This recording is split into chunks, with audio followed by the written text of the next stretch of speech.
मगर बेटा तुम तो रात में देर तक कार्टून देखते हो। अब्बाजान अब नहीं देखूंगा, रात को जल्दी सो जाया करूंगा। अब्बाजान मैं तो रात में कार्टून नहीं देखती ना। मगर बेटा तुम तो सुबह देर से उठती हो।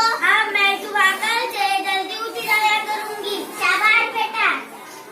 अब वो डॉक्टर साहब ने बताया कि सुबह जल्दी उठने के बड़े फायदे भी बताए हैं। वो क्या? डॉक्टर साहब ने बताया कि सुबह जल्दी उठने से आदमी ताज़ादम रहता है। और भी तुमसे क्या कहा डॉक्टर साहब ने? डॉक्टर साहब ने कहा कि सुबह उठकर अच्छी तरह दांत साफ करना चाहिए और जिस्म की सफाई का भी ख्याल रखना चाहिए। अरे वाह, डॉक्टर साहब ने सचमुच बड़े काम की बातें बताई हैं। याद रखो, अगर तुम इन बातों पर अमल करोगे तो हमेशा तंदुरुस्त रहोगे।